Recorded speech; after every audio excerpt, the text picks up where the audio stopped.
Sí, básicamente para responder rápidamente en estos 2 minutos a Luis y a Eduardo, y hablando en relación a lo de la importancia del estudio de la historia y también de los estudios empíricos, porque en realidad, en mi opinión, están cayendo en un cierto tipo de falacia lógica, que es la idea de pensar que para decir que fue el capitalismo el responsable del crecimiento económico, tendría que haber habido una ausencia total de intervención gubernamental. Y es por eso que lo que decía Rayo es extraordinariamente importante. Lo que hay que demostrar es una relación causal para explicar qué fue lo que causó el crecimiento económico. Pero aún así, desde un punto de vista puramente empírico, la investigación histórica y la investigación académica en términos económicos tampoco apoya la posición de Luis y de Eduardo. Por ejemplo, en relación al crecimiento de los llamados dragones asiáticos o tigres asiáticos, como Japón, Corea del Sur, esos países que mencionaba Luis, cuando se estudia en más detalle y se realiza un análisis multifactorial y se enfoca en dónde tuvo lugar fundamentalmente el apoyo estatal a través de la política industrial, lo que se revela es que las industrias favorecidas, aquellas de lo que se llama la selección de ganadores, no fueron las industrias que provocaron el mayor crecimiento de la productividad o donde hubo el mayor crecimiento de la productividad total de los factores. Por ejemplo, las industrias más subsidiadas por la política industrial japonesa fueron, entre otras, la agrícola y la naval, ambas en profunda crisis durante los años 70, 80 y 90 y que no constituyeron ningún incremento de la productividad.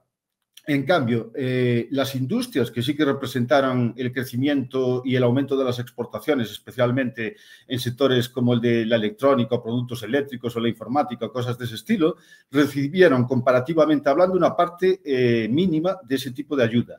Y cuando se estudia el proceso de selección por parte del Ministerio de Industria y Comercio Internacional, que era llamado el MITI, por sus siglas en inglés, tenemos ejemplos como, por ejemplo, el MITI se resistió a intentar conceder la licencia para importar tecnología extranjera para poder fabricar superconductores a una empresa pequeña, es decir, que la política industrial de Japón decía, no, esta empresa no puede ser competitiva.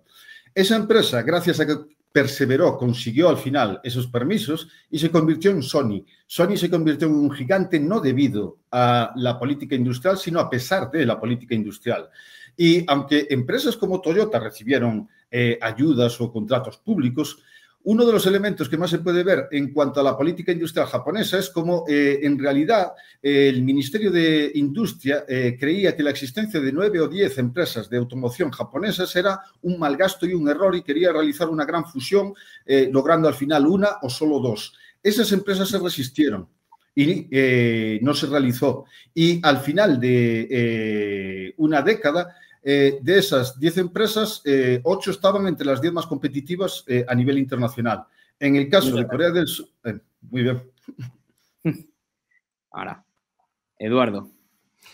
Vale, a mí me hace gracia que cuestionéis la causalidad que hay entre medidas proteccionistas y desarrollo económico, cuando todas las experiencias empíricas e históricas que hay señalan en esa dirección. O sea, no me podéis decir que es casualidad que las economías más desarrolladas y más industrializadas del planeta hayan sido las que más políticas proteccionistas hayan aplicado a lo largo de la historia durante un montón de décadas. Vuelvo con lo mismo. O sea, Inglaterra, Reino Unido, conjuntamente, ¿no? Estados Unidos, Alemania, Japón, Corea del Sur, China. Todos esos países tienen en común que han aplicado políticas arancelarias proteccionistas en general, porque los aranceles no es la única medida proteccionista, durante un montón de tiempo. ¿Quiénes son los países más pobres del mundo? Precisamente aquellos que no les han dejado aplicar políticas arancelarias. Primero, porque eran colonias de estos primeros imperios. El Reino Unido obligaba a sus colonias, incluyendo las colonias de Estados Unidos, de América del Norte,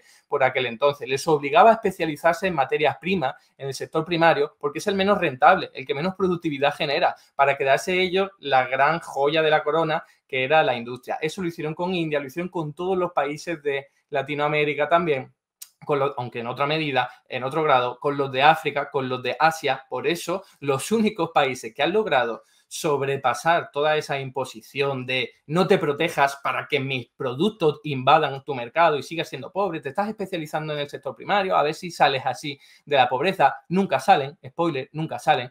luego aplicando con el Fondo Monetario Internacional. Esa misma política, en vez de hacerlo a través de la guerra y de las armas, lo hacen a través de la presión, el chantaje, diciendo, no, tú no te industrialices, tú dedícate al sector primario, te va a dar poco dinero, pero bueno, es que esto es lo que hay, lo que dijo David Ricardo con la ley de las ventajas comparativas. ¿Cuál ha sido el único país que en los últimos años ha logrado industrializarse y desarrollarse? Aparte de esa experiencia de México, de Brasil, Argentina, a mitad del siglo XX, precisamente por aplicar políticas arancelarias.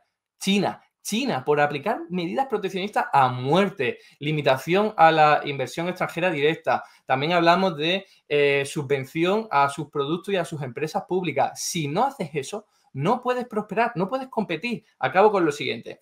Es importante entender la teoría de la industria naciente de Alexander Hamilton en el siglo XIX, que lo que venía a decir es que, igual que tú, para que tu hijo pueda prosperar y competir en un mercado laboral con otra gente que tiene mucha experiencia y muchos conocimientos, tienes que protegerlo, darle información, darle conocimiento, dejar que se eduque, porque si tú lo sacas a los 18 años al mercado laboral sin mucha formación, no va a llegar muy alto. Pues exactamente lo mismo con la industria. Si tú no proteges tu industria hasta que sea suficientemente competitiva, no vas a poder jamás en la vida salir a competir. Así que es la historia de siempre. Los poderosos imponiendo libre mercado para que sean ellos los reyes del mambo. Ahora que Estados Unidos ya no es el rey del mambo, ya no le conviene. Por eso aplica medidas arancelarias a algunos productos de China. Bueno, ahora a casi todo.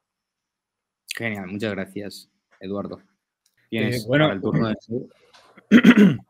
Si ponemos en duda la relación de causalidad, que bueno, que no digo que esté absolutamente demostrada, pues insisto, ¿qué relación de causalidad hay entre más capitalismo y más libre mercado y más crecimiento y más todo, ¿no? Entonces, es la misma, ¿no? Que el hecho de que haya habido un desarrollo del capitalismo y haya coincidido con un crecimiento mayor, pues no quiere decir que sea por consecuencia del capitalismo, entonces, o sea, por consecuencia de más libre mercado, ¿no? Entonces, estamos en las mismas, ¿no? Entonces, si hacemos lo de la causalidad, si hacemos la crítica de la causalidad para una cosa, que valga para la otra también. Entonces, respecto a empresas que las que han sido favorecidas no han sido las que verdaderamente han seguido adelante.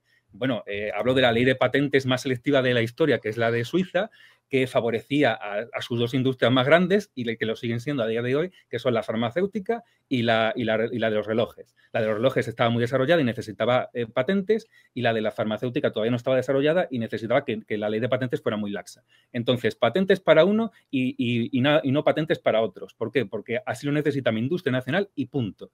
Y en 1936 incluso llegaron a limitar la posesión de extranjeros de empresas nacionales, ¿no? Y luego, pues, nacionalizaron incluso recursos naturales, de gas y electricidad también, para proveer a las industrias nacionales, ¿no? Luego, vuelvo a repetir, los semiconductores en Taiwán. Los semiconductores en Taiwán fue la industria que más potenció el Estado, y casualidad, porque puede ser que no sea una correlación, entonces, perdón, puede ser que no sea una causalidad, sino una casualidad, que la industria que más fomentó el Estado en Taiwán, que es la de los semiconductores, es la que hoy la base de la industria taiwanesa, ¿no? Los chaebol, los llamados chaebol, que son las Samsung, las Hyundai, todas estas empresas grandes de Corea del Sur, todas esas estaban al calorcito del Estado. O sea, eran empresas insignificantes antes de que el Estado empezara a fomentarlas, ¿no? Los coches chinos, lo mismo, vuelvo a repetir, los mejores coches eléctricos en un país que es de los que más aranceles tiene a los coches. Entonces, las empresas que ha defendido el Estado, por supuesto que unas han fracasado. Es que las políticas tampoco son 100% infalibles. O sea, en unos casos triunfan y en otros fracasan. Pues en Iberoamérica fue menos proteccionista que Taiwán o que otras partes. Llevaron a cabo políticas industriales, durante un momento funcionaron, pero luego, pues, los gobiernos corruptos las echaron a perder o lo que sea, ¿no? Pero bueno, sí es verdad, unas veces funciona y otras veces funciona. Pero todos los que están arriba han hecho esto. No han aplicado el liberalismo. Entonces, no están todos esos, pero son todos los que están.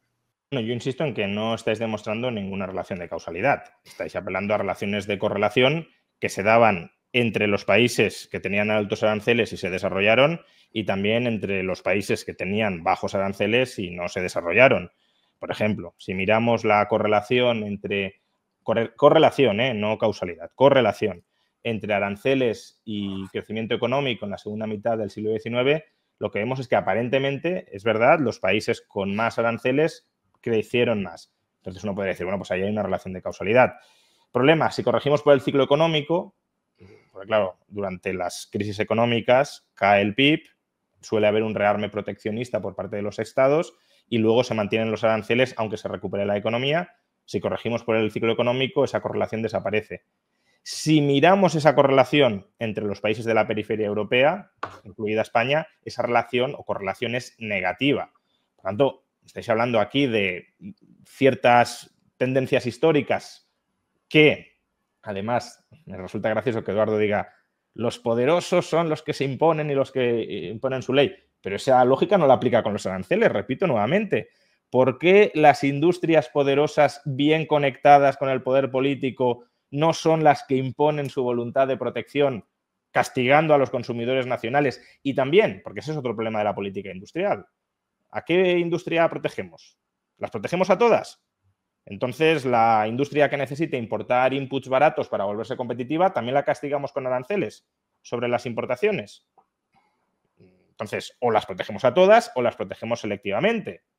Pero si las protegemos selectivamente, caemos en el problema del cálculo que decía Óscar. ¿Cuáles sí y cuáles no? ¿Cómo sabemos las que van a tener potencial y van a tener valor añadido y cuáles no? Y si nos equivocamos, porque habláis de casos exitosos, pero estáis omitiendo todos los casos fallidos, por ejemplo, que ha mencionado Óscar, que también es política industrial, también es consecuencia de los aranceles. Si no caéis en el sesgo del superviviente, solo vamos a mencionar lo que sale bien, aunque sea gracias o a pesar del Estado. Pero todas las cagadas que haya cometido el Estado en política industrial y que han frenado el desarrollo, no las mencionamos. Pero insisto, incluso en términos de correlación sin causalidad, la correlación entre aranceles y crecimiento económico para la periferia europea durante la segunda mitad del siglo XIX es negativa.